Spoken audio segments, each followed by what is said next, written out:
Bueno, le debo preguntar en primer lugar, Santo Padre, ¿cómo se encuentra? Todavía vivo. Su operación reciente, que fue una operación de envergadura, nos dejó una cierta preocupación.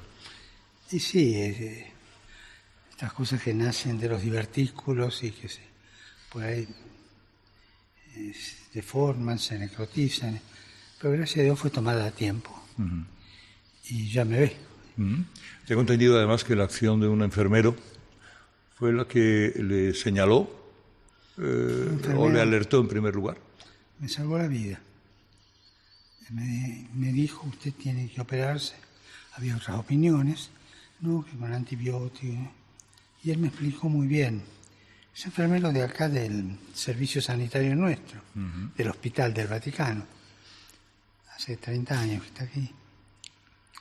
Un hombre de mucha experiencia. Es la segunda vez en la vida que un enfermero me salva la vida. ¿Cuándo fue la primera? La primera vez fue en el año 57, cuando pensaban que era una gripe, una epidemia de esas de gripe en el seminario y me curaba el enfermero del seminario con aspirina, ¿no? Y a los otros iba bien, pero conmigo no andaba. Y bueno, me llevaron al hospital y me sacaron agua del pulmón y el médico dijo, no me acuerdo cuánto, tantas, 1 millón, digamos, de unidades de penicilina, tantas de streptomicina, que eran los únicos 2 antibióticos de la época. Y cuando se fue, la enfermera dijo el doble. ¿Y eso le salvó? Sí, porque si no, me hubiera... Uno de los, no digo de los secretos mejor guardados del Vaticano, pero una de las cuestiones que tradicionalmente más interesan es la salud del Papa, ¿no? Y sí, evidentemente.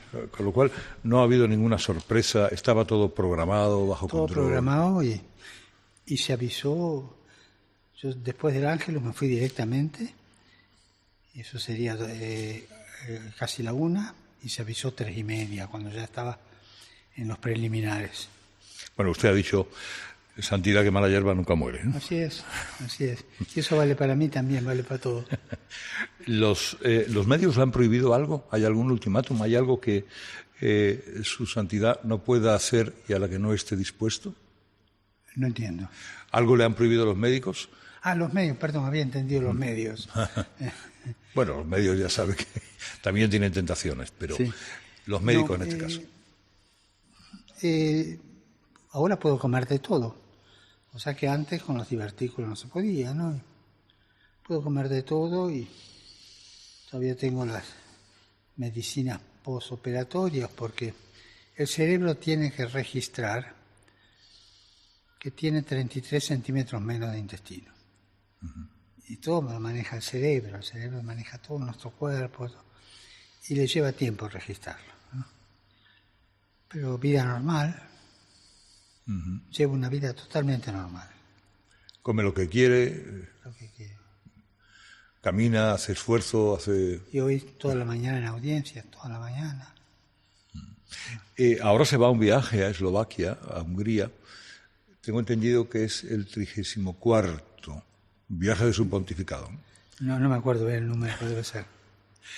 El programa va a ser igual de intenso, porque yo creo que a los papas santidad les hacen hacer una auténtica gincana. Lo que ustedes tienen que hacer es... yo siempre me he preguntado, ¿y por qué los papas no van 2 días más? Y reparten el trabajo en 2 días más, porque son de las 24 horas, 18 aproximadamente haciendo cosas. ¿Va a tener que medir más sus fuerzas después de la operación o no? Quizás este primer viaje un poco más, porque uno tiene que reponerse del todo, ¿no? Pero al final va a ser igual que los otros, ya va a ver. Bueno, claro, teme su santidad que una de las cosas más insistentes con las que los medios, esencialmente italianos, le distinguen a usted, Santo Padre, es que cuando se pone en duda la salud del Papa, muchos piensan o insisten en el viejo argumento de la renuncia, me voy a casa, no puedo más. Es una constante permanente, yo creo que en su vida como Papa, ¿no? Sí, incluso me dijeron que la semana pasada estuvo de moda eso, Eva me dijo eso, incluso me lo dijo con una expresión argentina muy linda, ¿no? Y yo le dije, y no tenía idea porque yo leo un solo diario acá a la mañana, diario de Roma, y después, porque lo leo porque me gusta el modo titular que tiene, y lo leo rápido y punto, no entro en el juego. Televisión no veo, y recibo, sí, el informe más o menos de las noticias del día, pero de eso me enteré mucho después, algunos días después, que había una cosa que yo renunciaba, ¿no? Siempre que un papa está enfermo, corre brisa o huracán de conclave. ¿Cómo ha sido el confinamiento del Papa? El confinamiento, el tiempo en el que hemos estado confinados en casa, ¿qué ha hecho el Papa durante el confinamiento? Primero aguantarme a mí mismo, ¿no? Que no es fácil. Es una ciencia que todavía tengo que terminar de aprender, ¿no? Es difícil aguantarse a sí mismo. Bueno, lleva mucha costumbre, lleva muchos años. Sí, pero es difícil. Una vez es caprichoso consigo mismo, quiere que las cosas salgan en automático y bueno, y después empecé a retomar las cosas de a poco y hoy día estoy llevando vida normal. Esta mañana, toda la mañana de audiencias, hoy es la segunda audiencia esta de la tarde, empecé 3:30 y sigo adelante. Aunque la meta de su próximo viaje es Eslovaquia, muchos van a estar pendientes de su encuentro con el primer ministro de Hungría, con Viktor Orbán, con quien no comparte alguno de los puntos de su programa de gobierno, especialmente lo relativo al cierre de fronteras. ¿Qué le gustaría decirle si tuviese la ocasión de encontrarse con él a solas? Yo no sé si me voy a encontrar con él. Sé que autoridades van a venir a saludarme. Yo no voy al centro de Budapest, voy al lugar del Congreso, y hay un salón donde me reuniré con los obispos y ahí recibiré las autoridades que vengan. No sé quién vendrá. Al presidente lo conozco porque estuvo en la misa en Transilvania, ¿no? Esa parte de Rumania donde se habla el húngaro, hay una misa preciosa en húngaro allí, y vino con un ministro. Creo que no era Orbán, porque al final la misa se saluda formalmente. Yo no sé quién vendrá, ¿no? Y una de las cosas que yo tengo es no andar con libreto. Cuando estoy delante de una persona la miro a los ojos y dejo que salgan las cosas, ¿no? Así que ni se me ocurre pensar qué le voy a decir en el caso de que es una serie de futuribles que a mí no me ayudan. Eso me gusta lo concreto, ¿no? El futurible aunque te enreda, te hace mal, ¿no? El nuevo mapa político que afronta Afganistán, su santidad los sigue de cerca. Se ha dejado a su suerte al país después de muchos años de ocupación militar. ¿El Vaticano puede mover hilos diplomáticos para que no haya represalias contra la población, para tantas otras cosas? Sí. Y de hecho estoy seguro que la Secretaría de Estado lo está haciendo, porque el nivel diplomático del Secretario de Estado es muy alto, y de su equipo, ¿no? Ya también el de Relaciones con las Naciones. Realmente el cardenal Parolin es el mejor diplomático que yo he conocido, ¿no? Diplomático que suma, no de esos que restan, que siempre buscan un hombre de acuerdo. Y estoy seguro que está ayudando, al menos ofreciéndose. Es una situación difícil. Yo creo que como pastor debo llamar a los cristianos a una oración especial en este momento, porque es verdad que vivimos en un mundo de guerras y una de Yemen, piense, por ejemplo, ¿no? Pero esto es algo muy especial, tiene otro significado. Y yo voy a tratar de pedir lo que pide siempre la Iglesia en los momentos de de mayor dificultad y de crisis, ¿no? Más oración y ayuno. O sea, la oración, penitencia, ayuno, que es lo que en los momentos de crisis se pide, ¿no? Y respecto al hecho de 20 años de ocupación y después se deja, yo recordé otros hechos históricos, pero me tocó una cosa que dijo la canciller Merkel, que es una de las grandes figuras de la política mundial, en Moscú el pasado 20. Traduzco, espero que la traducción sea correcta.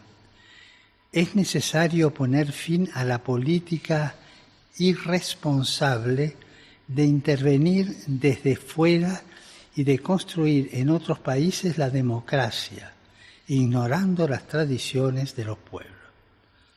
Lapidaria. Creo que esto dice mucho, que cada uno lo interprete, pero ahí me sentí con una sabiduría delante de esto que dijo esta mujer, ¿no? Pero el hecho de que Occidente renuncie fundamentalmente a la coalición que encabeza Estados Unidos y la propia Unión Europea, ¿al Santo Padre le desalienta o cree que es el camino adecuado? ¿Hay que dejarles a su suerte? No, son tres cosas distintas, ¿no? El hecho de renunciar es lícito, el eco que tiene en mí es otra cosa, y lo tercero, usted dijo dejarlos a su suerte. Yo diría el modo como renunciar, el modo como se negocia una renuncia, una salida, ¿no es cierto? Por lo que se ve aquí, no se tuvieron en cuenta, parece, no quiero juzgar, no se tuvieron en cuenta todas las eventualidades, ¿no? Y yo no sé si habrá alguna revisión o no, pero ciertamente hubo mucho engaño de parte quizás de las nuevas autoridades, digo engaño o mucha ingenuidad, no entiendo. Pero yo aquí vería el modo, y esto de la señora Merkel creo que subraya. Un papa, yo me imagino que se puede permitir desengaños como cualquier cristiano. ¿Cuál ha sido el mayor desengaño como Santo Padre que ha tenido Santiago? Tuve varios desengaños en la vida, ¿no es cierto? Y eso es bueno, porque los desengaños te hacen aterrizar de emergencia. Es un aterrizaje de emergencia en la vida, ¿no? Uh-huh. Y el asunto está en levantarse, ¿no? Hay una canción alpina que a mí me dice mucho: en el arte de ascender, lo que importa no es no caer, sino no permanecer caído.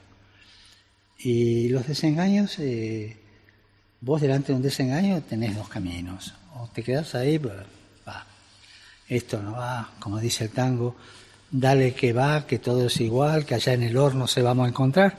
O no, me levanto y apuesto de nuevo, ¿no? Uh-huh.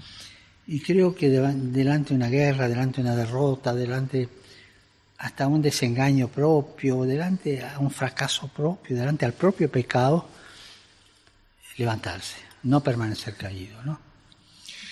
El diablo siempre se dice que está encantado de que la gente crea que no existe. ¿El diablo también corretea por el Vaticano? El diablo se corretea por todos lados, ¿no? Pero yo a quien le tengo más miedo son a los diablos educados. Esos que te tocan el timbre, que te piden permiso, que entran en tu casa, que se hacen amigos, ¿no? Pero Jesús nunca habló de eso, sí que habló.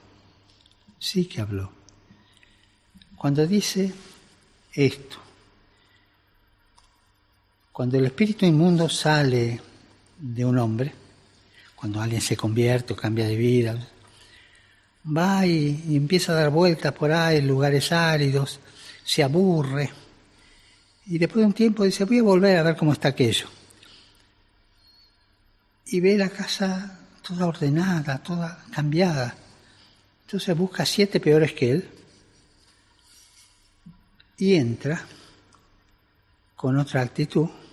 Por eso digo, son los diablos educados los que tocan el timbre.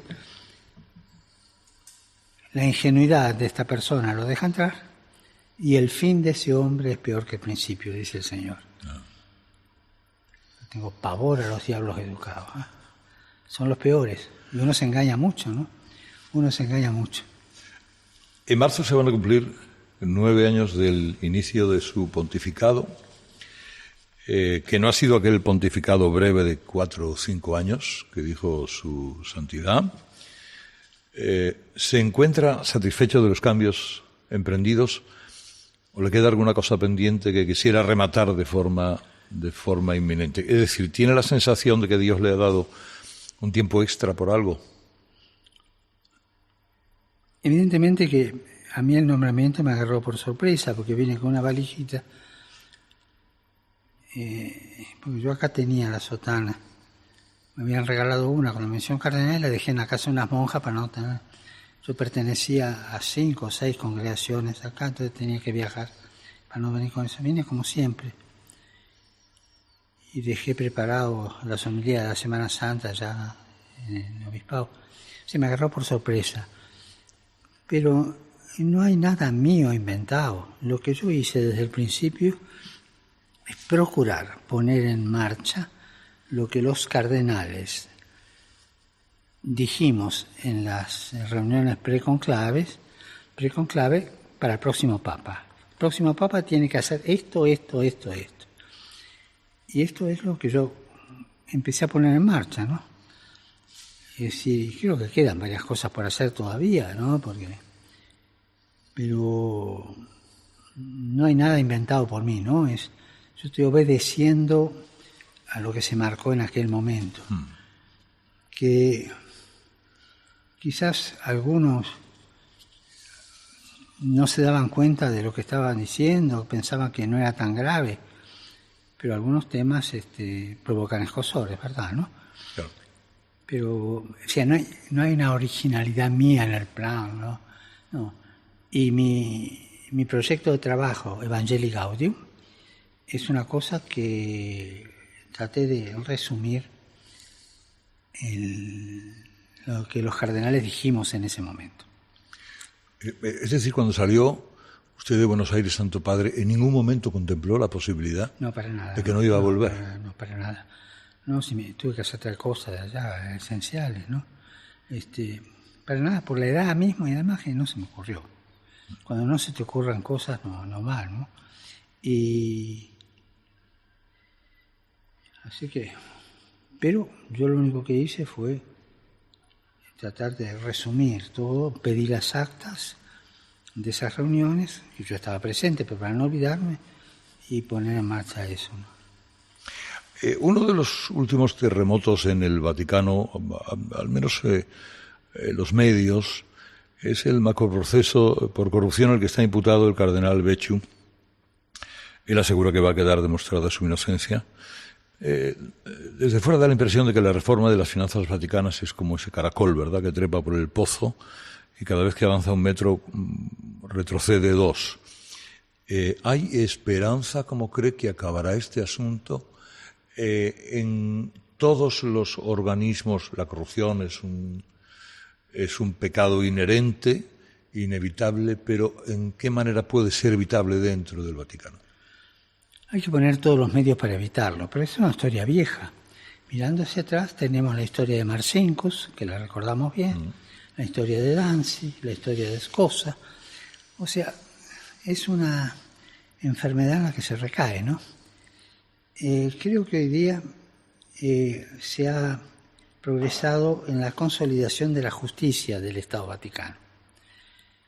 Desde hace 3 años se fue avanzando, de tal manera que la justicia fuera más independiente, más con los medios técnicos, incluso declaraciones de testigos, grabados, como las cosas técnicas actuales, nombramiento de jueces nuevos, del Ministerio Público nuevo, y esto fue llevando adelante las cosas, ¿no?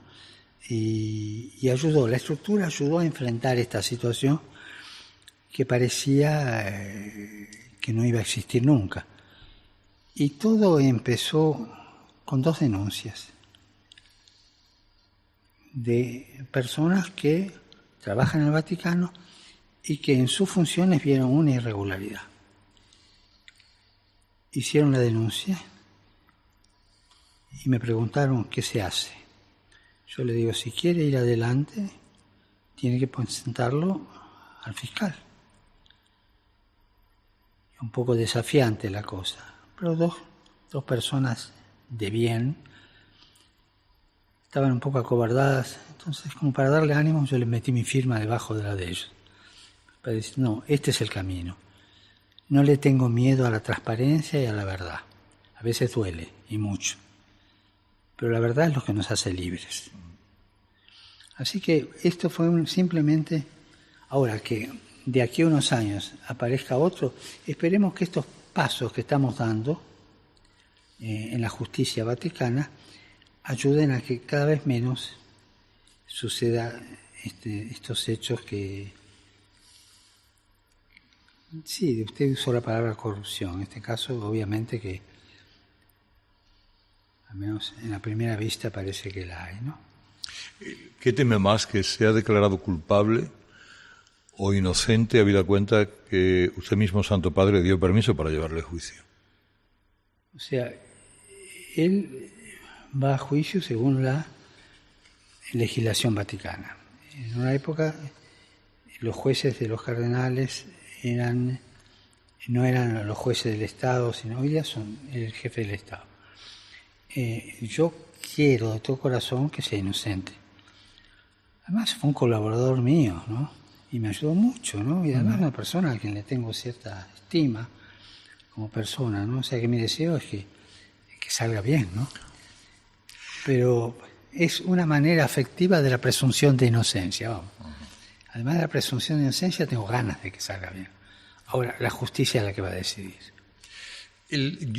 No sé si el Papa Francisco es muy de dar un puñetazo con fuerza encima de la mesa.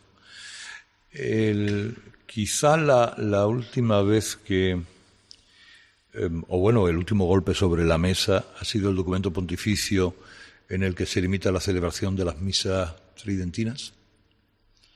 Y le pido además que le explique a mi audiencia qué es la misa tridentina, qué tiene la misa tridentina que no sea preceptiva. Yo no soy de dar golpes sobre la mesa, no me sale, más bien soy tímido. La historia de tradiciones custodes es larga. Cuando primero San Juan Pablo II, y después Benedicto, ya más claramente con su Morum Pontificum, hizo esta posibilidad de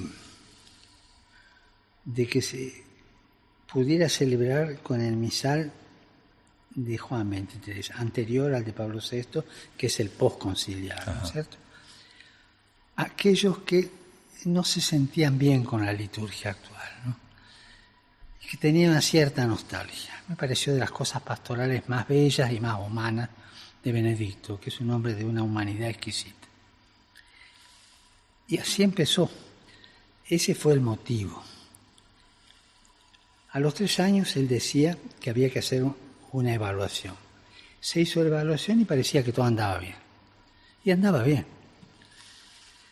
De esa evaluación ahora pasaron 10 años, o sea, 13 desde la promulgación, y el año pasado vimos con los responsables, sea del culto, sea de la doctrina de la fe, que convenía hacer otra evaluación a todos los obispos del mundo.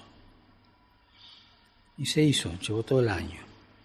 Después se estudió la cosa y en base a eso, la inquietud que más aparecía era que una cosa hecha para ayudar pastoralmente a quienes habían vivido una experiencia anterior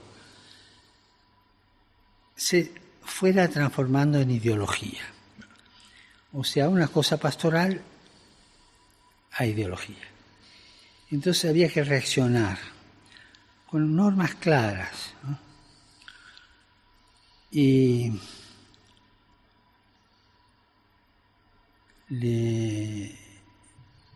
normas claras que pusieran un límite a aquellos que no habían vivido esa experiencia.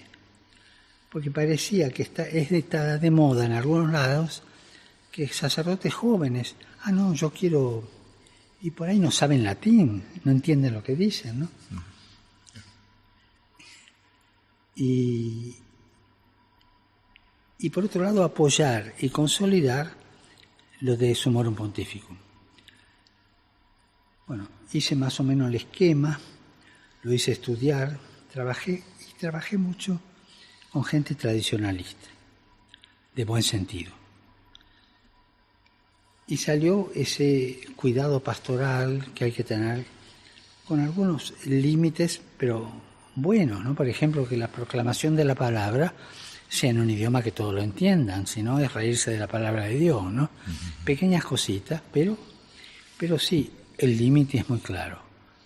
Después de este motu propio, un sacerdote que quiera celebrar no está en las condiciones de los otros, que era por nostalgia, por deseo, etc. Y ahí sí tiene que pedir permiso a Roma. Una especie de permiso de birritualismo, ¿no? Que solamente lo da Roma, ¿no? Uh-huh. Un sacerdote que celebra en rito oriental y en rito latino, birritual, pero con permiso de Roma.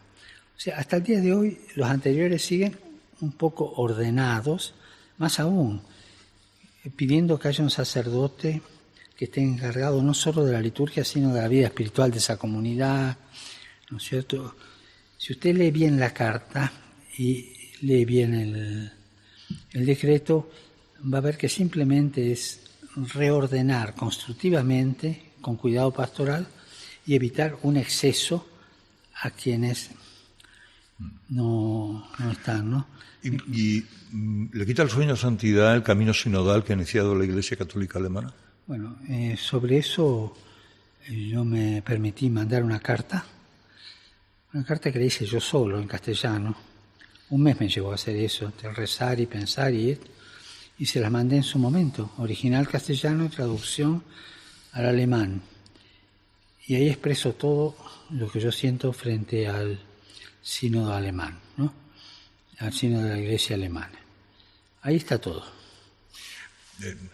No es una protesta nueva. No. La de los sínodos, lo del sínodo alemán. No, además tiene... Se repite la historia. Sí, pero yo no me pondría como demasiado trágico, ¿eh? Uh-huh. O sea que en muchos obispos con los que hablé no hay mala voluntad. Es un deseo pastoral, pero que por ahí no tiene en cuenta algunas cosas que yo explico en la carta que hay que tener en cuenta, ¿no? Uh-huh. Es una cosa que...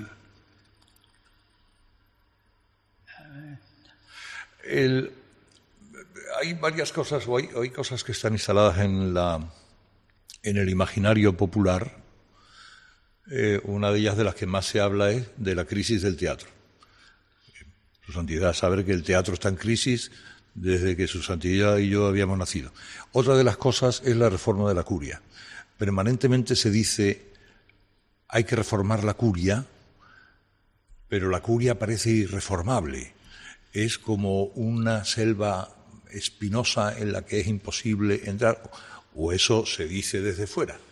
¿La reforma, sigue soñando el Papa con una iglesia muy distinta de la que ve ahora? Bueno, si usted ve desde el principio que se empezó a poner en marcha lo que dijeron los cardenales, lo que dije al principio, en el preconclave hasta ahora, la reforma están dando paso a paso y bien. El primer documento que marca la línea, tratando de reasumir lo de los cardenales, es Evangelii Gaudium, ¿no? Que hay un problema en Evangelii Gaudium que yo lo quisiera señalar, que es el problema de la predicación, ¿no? Someter a los fieles a largas clases de teología, de filosofía o de moralismo, que no es la predicación cristiana. Ahí en Evangelii Gaudium pido una reforma seria de la predicación. Bueno, algunos hacen, otros no entienden, ¿no? por poner un punto, ¿no? Pero Evangelii Gaudium trata de resumir en general como actitudes lo de los cardenales en el preconclave. Y respecto a la Constitución Apostólica, Predicate Evangelium, que se está trabajando en esto, y ahora queda simplemente el último paso, es que yo la lea, porque debo leerla, porque la tengo que firmar y leer palabra por palabra. No va a tener nada de nuevo, de lo que se está viendo ahora. Quizás algún detalle, algún cambio de dicasterios, que se juntan 2 o 3 dicasterios más, ¿no es cierto? Pero ya está anunciado, por ejemplo, educación se va a juntar con cultura. Propaganda Fide se va a juntar con el dicasterio de la nueva evangelización, o sea, están anunciadas. O sea que no va a haber nada nuevo de lo que se está haciendo, lo que se prometió que se iba a hacer. Algunos me dicen, ¿cuándo saldrá la Constitución Apostólica de la Reforma de la Iglesia? Va a haber la novedad. No va a haber nada nuevo. O sea, nuevo son pequeñas cositas de ajuste. Está en su último párrafo, que se atrasó con esto de mi enfermedad. Pero se está cocinando a fuego lento de tal manera que tome todo esto. Pero tener en claro que la reforma no va a ser otra cosa que poner en marcha lo de los cardenales, lo que pedimos en el preconclave, y que se está viendo. Se está viendo, ¿no? En la primera visita al Departamento de Comunicación del Vaticano, el Santo Padre mostró su preocupación porque el mensaje no estaba llegando donde debería, ¿no? Los números de audiencia eran escasos. ¿Eso era un rapapolvo en toda regla? A mí me causó gracia la reacción. Yo dije 2 cosas. Primero, una pregunta. ¿Cuánta gente lee el Observatorio Romano? No dije si lo leía mucho o poco. Una pregunta. Creo que es lícita preguntar, ¿no? Y la segunda pregunta, que más bien fue un tema, cuando después de haber visto todo el nuevo trabajo de unión, el nuevo organigrama, la funcionalización, digamos todo, hablé de la enfermedad de los organigramas, que da a una realidad un valor más funcional que real, ¿no? Y digo, con toda esta funcionalidad, que es para que funcione bien, no caer en el funcionalismo, ¿no? Uh-huh. Que el funcionalismo es el culto a los organigramas prescindiendo de la realidad. Estas 2 cosas que dije parece que alguno no las entendió, o por ahí a alguno no le gustó, no sé qué, y la interpretaron como un rapapolvo. Cosas normales, una pregunta y una advertencia. No sé, por ahí alguno se sintió en offside y hizo las cosas, pero creo que el dicasterio promete mucho, es el dicasterio que tiene más presupuesto en la curia en este momento, que tiene a la cabeza un laico, espero que pronto haya otro con la cabeza un laico, uh-huh. O una laica, y que está despegando con nuevas reformas. El Observatorio Romano, al que yo llamo el diario del partido, ha progresado muchísimo y es una maravilla como está haciendo los esfuerzos culturales que está haciendo. Hace muchos años me impresionó una cosa que contó Santidad, cuando muchos años atrás por las calles de Buenos Aires unos padres gritaron a su hijo que no se le acercara porque usted iba vestido de cura y podría ser un pederasta. Aún parece haber dudas sobre todos los sacerdotes que durante esta pandemia, por ejemplo, han demostrado que se deja la piel, ¿no? Con los últimos, con los obispos de todos los países están haciendo los deberes que usted les mandó cuando les convocó a Roma para que dejen de existir pederastas entre las filas. Antes de contestar a su pregunta, quiero rendir homenaje a un hombre que empezó a hablar de esto con coraje, aunque era una piedra en el zapato en la organización, mucho antes de que se hiciera la organización sobre este tema, que es el cardenal O'Malley. Uh-huh. A él le tocó arreglar el asunto en Boston y no fue nada fácil. Se han dado pasos muy claros sobre esto, ¿no es cierto? La Comisión de Defensa de Menores, que fue invención del cardenal O'Malley, hoy día está funcionando ya y ahora debo renovar la mitad de la gente, porque cada 3 años se renueva la mitad. Gente de primera agua, de varios países distintos, con problemas de esto, ¿no es cierto? Y creo que se juegan bien, ¿no? Creo que es clave en esto las estadísticas que yo di a los periodistas en el encuentro de los presidentes de conferencias episcopales, por un lado, y después el discurso final que yo tuve al finalizar la misa en ese encuentro, ¿no? Que alguno dijo, al fin y al cabo el Papa dijo que es un problema de todos, le echó la culpa al diablo y se lavó las manos. Eso fue el comentario de un medio. El que le eché la culpa al diablo, sí, como incitador de esto. Pero y se la eché cuando hablé de la pedopornografía, ¿no? Sí. Dije, usar un chico para filmar un acto pornográfico es demoníaco.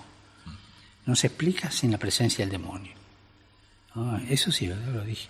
Bueno, ahí en ese discurso un poco marqué todo unido a las estadísticas, ¿no? Creo que las cosas están haciendo bien. De hecho, se ha progresado, cada vez se progresa más, ¿no? Ahora es un problema mundial y grave. Yo me pregunto a veces cómo ciertos gobiernos permiten la producción de pedopornografía. Que no digan que no se sabe. Hoy día con los servicios de inteligencia se sabe todo. Entonces, un gobierno sabe quién en su país produce pedopornografía. Para mí esta es de las cosas más monstruosas que he visto. Hace un tiempo confesaba Santidad que hace unos años las cuestiones ecológicas no le interesaban nada. Ahora ha mudado su santidad porque es uno de los líderes mundiales que más hablan de este asunto, los abusos cometidos contra la tierra.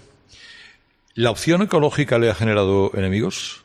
¿Estará usted en Glasgow para la COP26? Son 2 preguntas en una. Sí. Voy a hacer historia. Aparecida creo que fue en el 2007, si no me equivoco. Uh-huh. Se me pierde a mí un poquito la cosa a veces de fechas. En Aparecida yo oía que los obispos brasileños hablaban de conservar la naturaleza, el problema ecológico y la Amazonia, y insistían. Y yo dije, ¿qué tiene que ver esto con la evangelización? Y sentía yo eso, no tenía la más pálida idea. Estoy hablando de 2007, Eso me chocó. Cuando volví a Buenos Aires, porque eso me empecé a interesar. Y lentamente fui entendiendo algo. Ya estando aquí, yo soy un convertido en esto, o sea, ahí entendí más. Y de alguna manera me di cuenta que tenía que hacer algo. Y ahí me vino la idea de escribir algo sobre, como magisterio, ¿no? Porque la Iglesia, delante de esto, así como yo era, como decimos en Argentina, un salame que no entendía nada de esto, hay tanta gente que no entiende de buena voluntad. Entonces, dar una catequesis sobre esto, ¿no es cierto? Convoqué un grupo de científicos que me pusieran los problemas reales, no las hipótesis, los reales. Me hicieron un lindo catálogo y con razón. Se lo pasé a teólogos que reflexionaran sobre eso. Bueno, así se fue gestando el Laudato Si, ¿no? Hay una anécdota linda. Cuando fui a Estrasburgo, el presidente Hollande mandó a recibirme y a despedirme a la ministra del Ambiente, que en aquel momento era la señora Ségolène Royal. Y en la conversación que tuve con ella, me dijo, ¿es verdad que usted está escribiendo algo? La ministra del Ambiente entendía. Y yo dije, sí, señora, estoy en esto. Por favor, publíquelo antes de París, porque necesitamos apoyos. O sea, volví de Estrasburgo y aceleré y salió antes del encuentro de París. Que el encuentro de París para mí fue el sumum de tomar conciencia mundial. Después, ¿qué pasó? Entró el miedo. Y lentamente los encuentros posteriores fueron retrocediendo.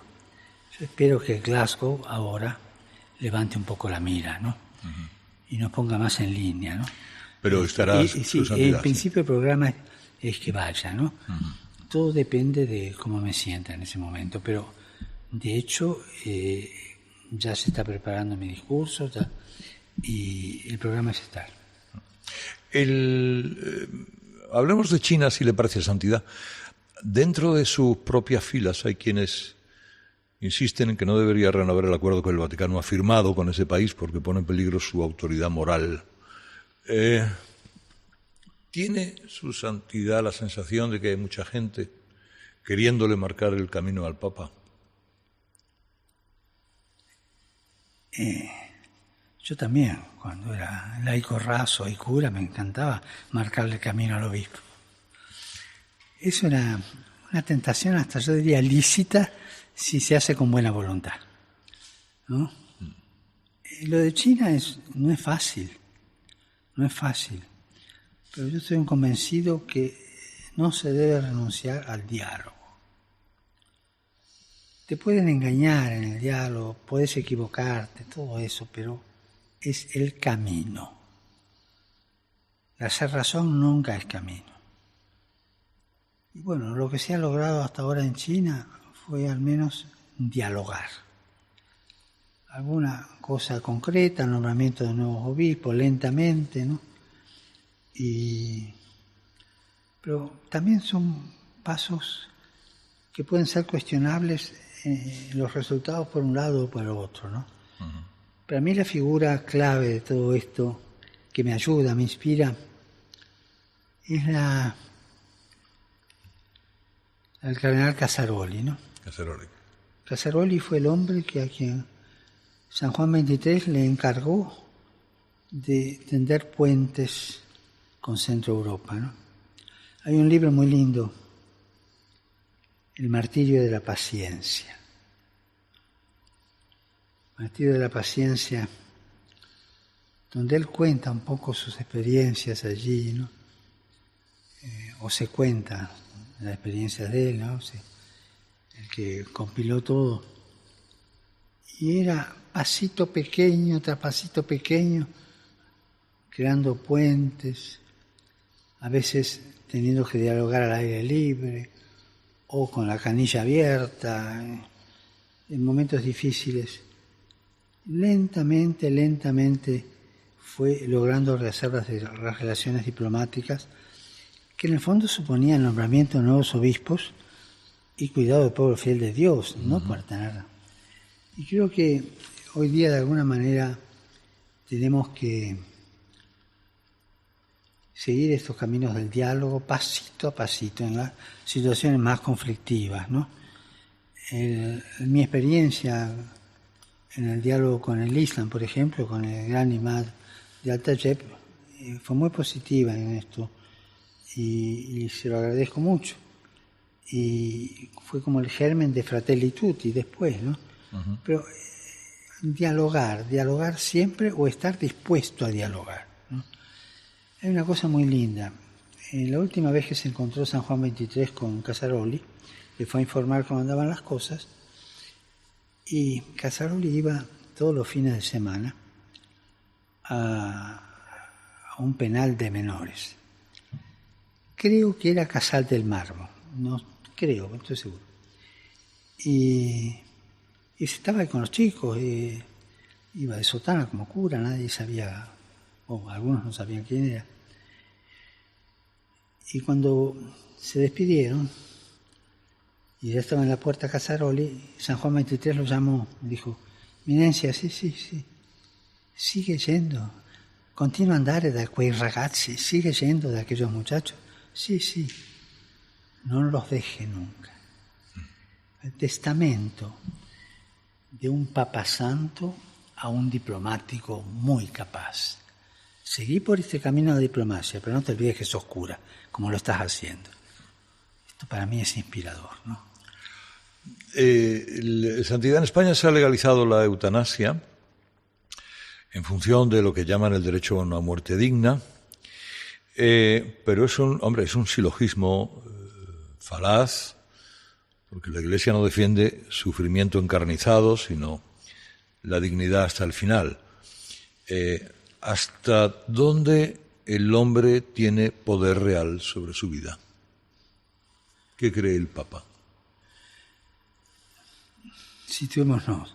Estamos viviendo una cultura del descarte. Lo que nos sirve se descarta. Los viejos son material descartable. Molestan. Digo, no todos, pero vamos, en el inconsciente colectivo de la cultura del descarte, los viejos, los enfermos, más terminales también. Los chicos no queridos también. Y se los manda al remitente antes de que nazca, ¿no? O sea, hay una cultura. Después miremos las periferias, pensemos en las grandes periferias asiáticas, por ejemplo, para irnos lejos y no pensar que uno está hablando de cosas de acá. El descarte de pueblos enteros. Piensen en los Rohingya, descartados, gitaneando por el mundo. Pobrecitos, o sea, se descarta, no sirven, no va, no sirve, ¿no? Esa cultura de descarte nos ha signado. Y signa a los jóvenes, signa a los viejos. Influye mucho sobre uno de los dramas de la cultura actual europea. En Italia la edad media es 47 años, en España creo que es mayor. O sea, la pirámide se ha invertido. El invierno demográfico en el nacimiento, ¿no? Y acá llama el caso del aborto. La cultura demográfica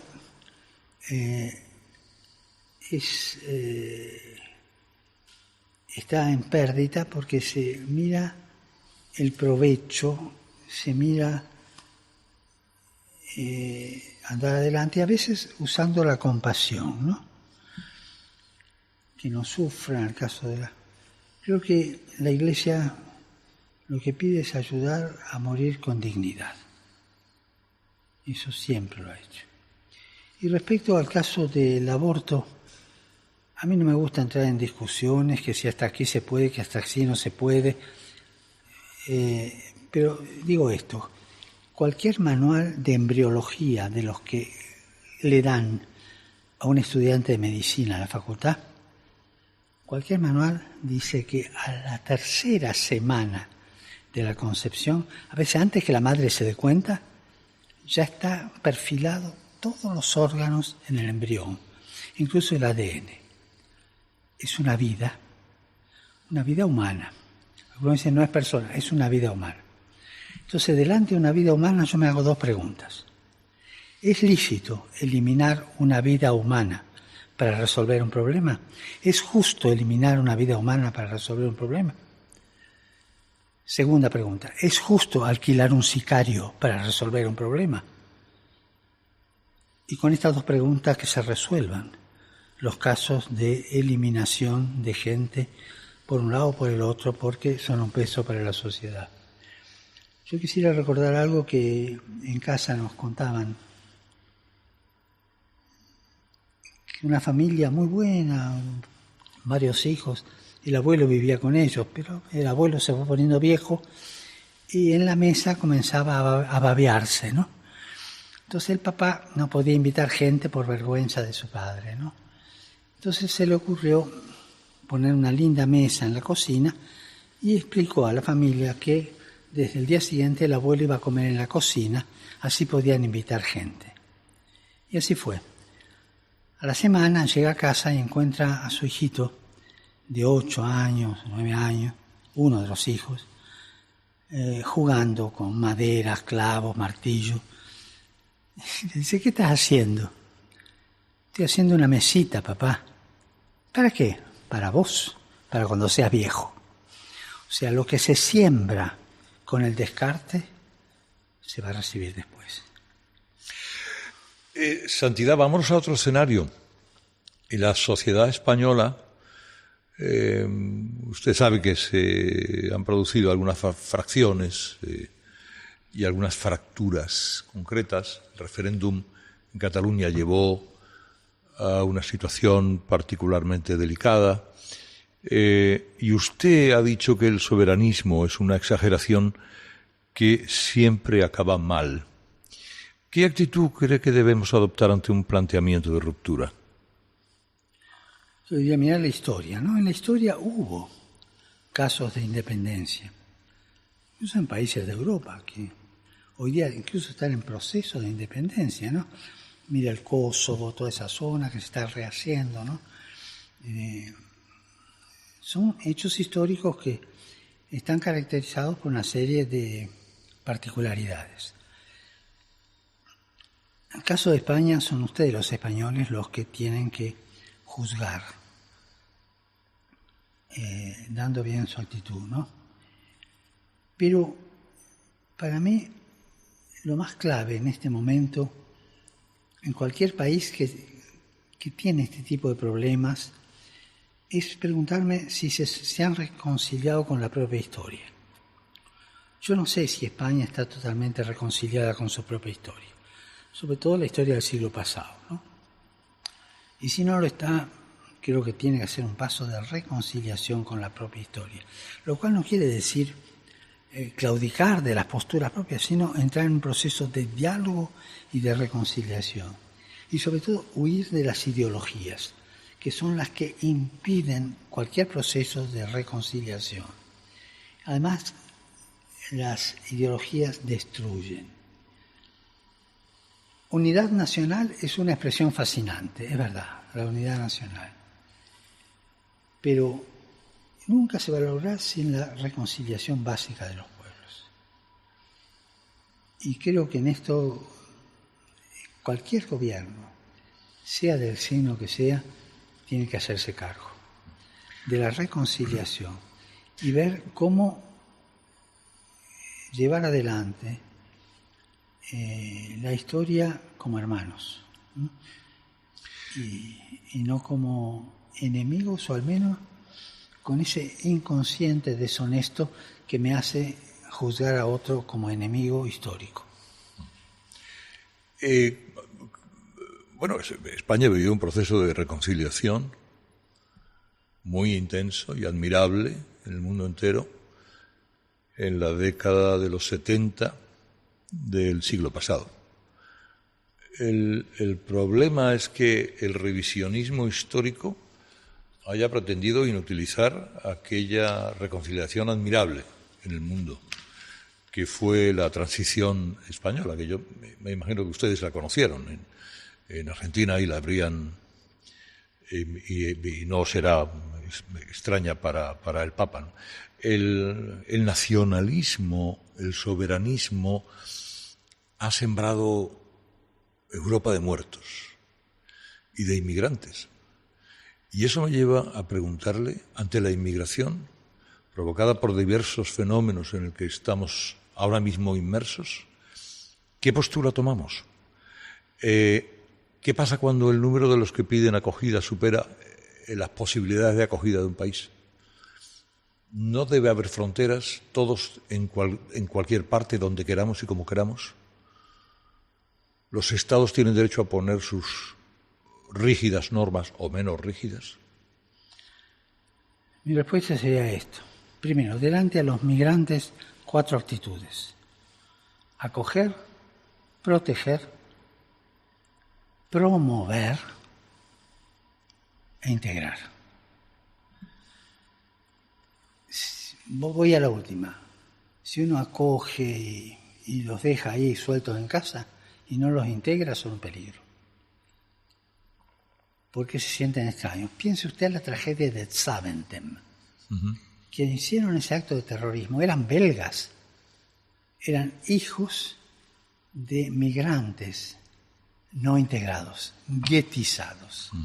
Entonces, yo tengo que lograr que el migrante se integre. Y para esto este paso de no solo acogerlos, sino protegerlos y promoverlos, educarlos, etc. Segundo, más a su pregunta, los países tienen que ser muy honestos consigo mismos y ver cuántos pueden aceptar y hasta qué número. Y ahí es importante el diálogo entre las naciones. Hoy día el problema migratorio no lo resuelve un país solo. Es importante el dialogar, ¿no es cierto? Y ver, bueno, yo puedo, hasta aquí me da el cuero, hasta allí no, aquí las estructuras de integración valen, no valen, etcétera, ¿no?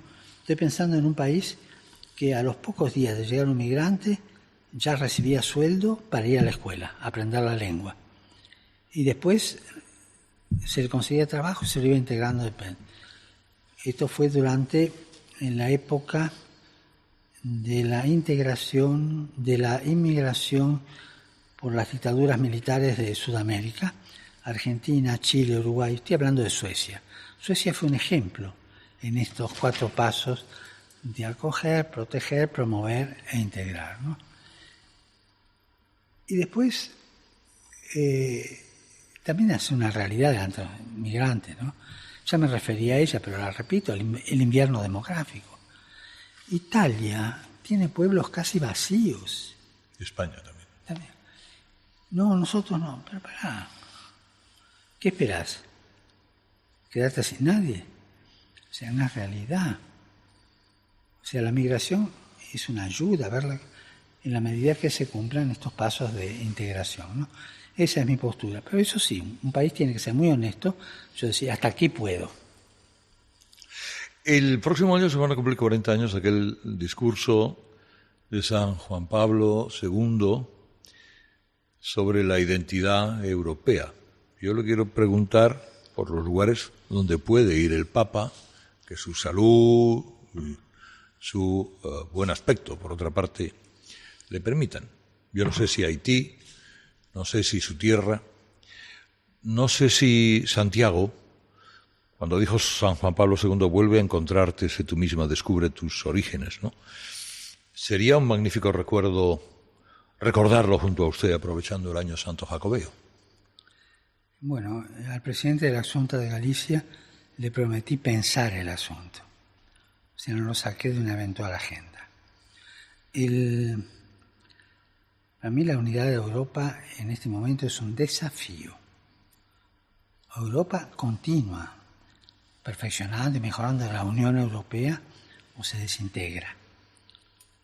La Unión Europea es una visión de hombres grandes, Schuman, Adenauer, que la vieron.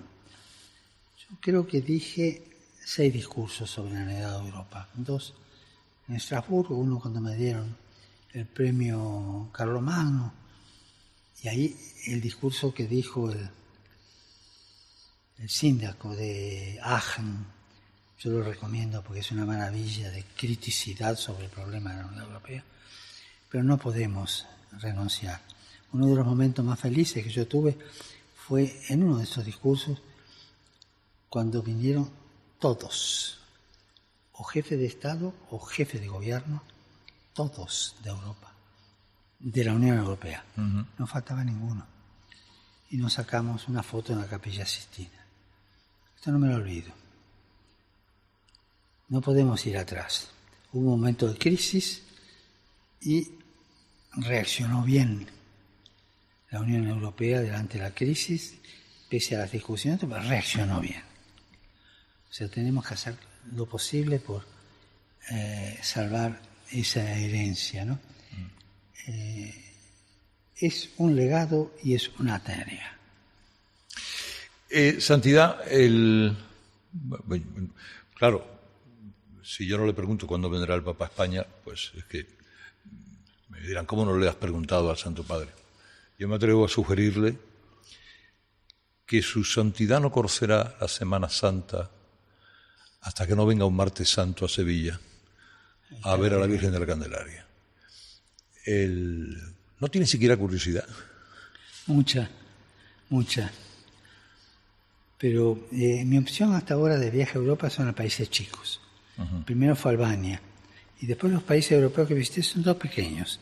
Ahora está en programa Eslovaquia, después Chipre, Grecia y Malta, ¿no? Quise tomar esa opción, ¿no es cierto? Ver los países más chicos. Fui a Estrasburgo, pero no fui a Francia. Claro. Uh-huh. Estrasburgo, fui por la Unión Europea. Uh-huh. Y si voy a Santiago, pero no a España, ¿no? Claro, esas cosas... Al camino de Europa. Camino de Europa. Porque una Europa, ¿no? Pero eso está por decidir todavía. Estamos en COPE, estamos con ustedes desde Roma hablando con el Papa Francisco en estos primeros 50 minutos de la entrevista de hoy. Si usted se ha incorporado ahora, sepa que está escuchando esta entrevista exclusiva, la primera, tras la operación a la que se sometió en julio, la primera en una radio española. Hemos hablado de su estado de salud, de sus viajes, de Afganistán, de la migración, de la eutanasia. Ahora también vamos a escuchar a este Jorge Bergoglio, que era elegido Papa un 13 de marzo del 2013, asistiendo a su lado más humano, ¿no? El de un Papa venido casi del fin del mundo, como él se encargaba de recordar. Así que empezamos precisamente hablando de lágrimas.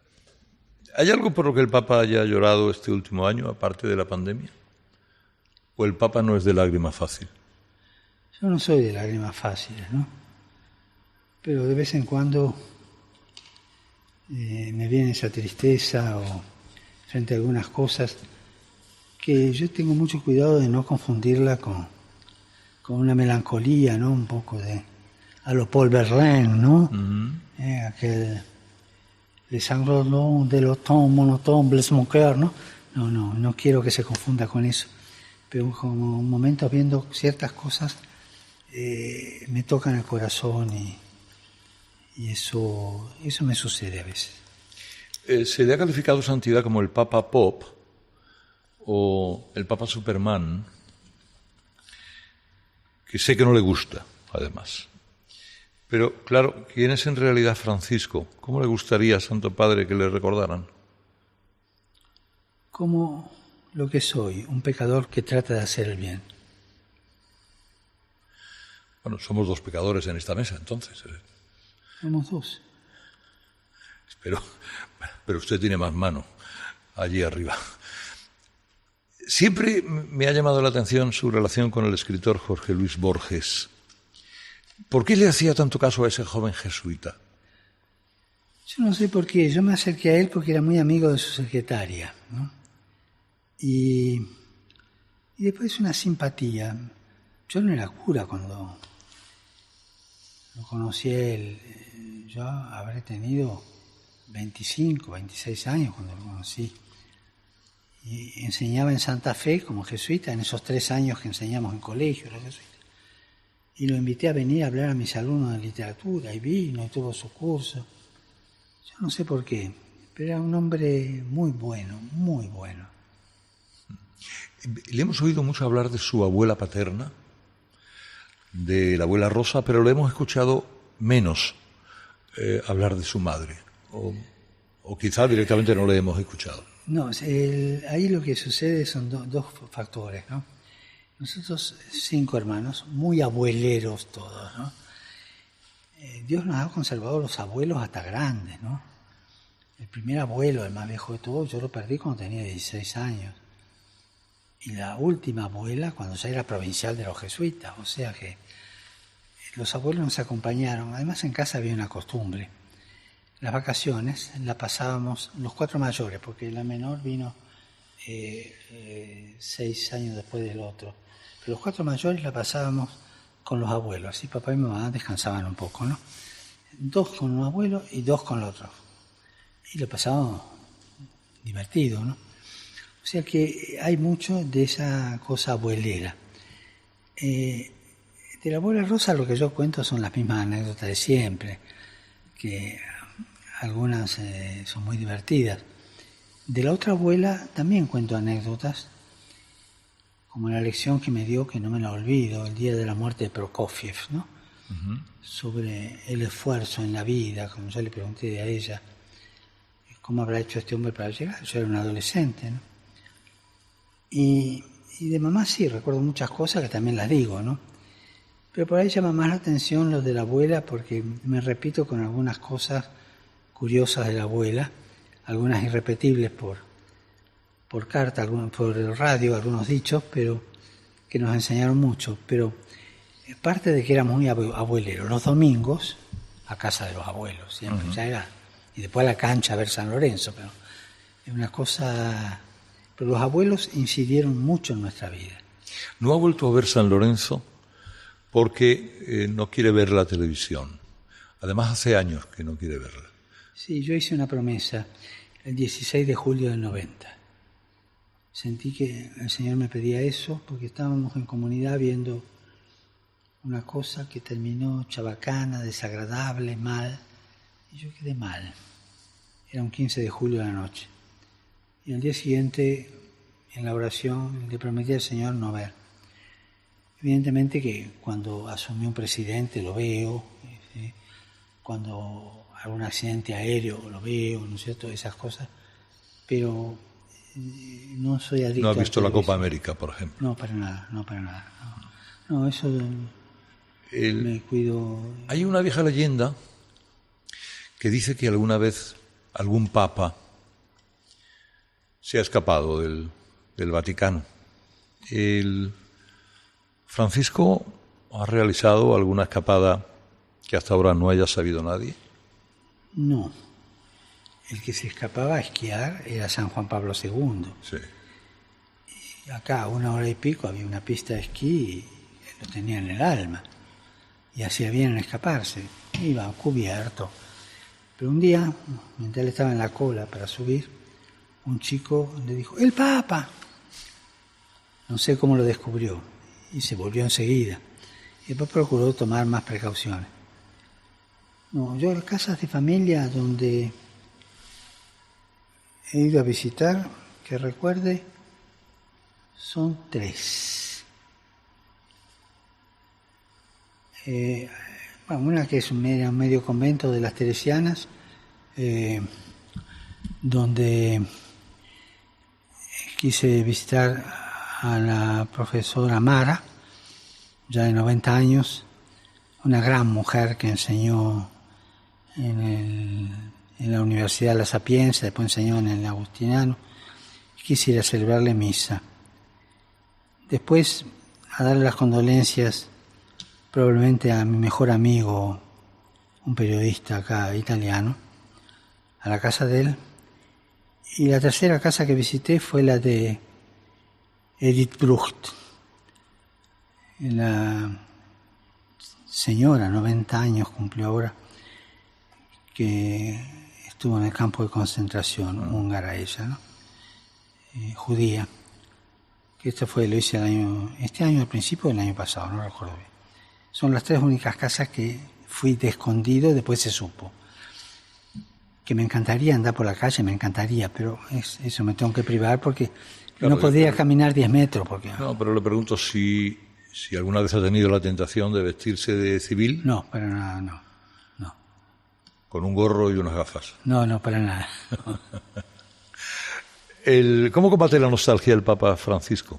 O sea, ¿quién le cocina los palitos de anís o lo que desayunaba siempre? No, yo me refería recién, la nostalgia mía, trato que no sea de tipo melancólico, ¿no? Así otoñal, ¿no?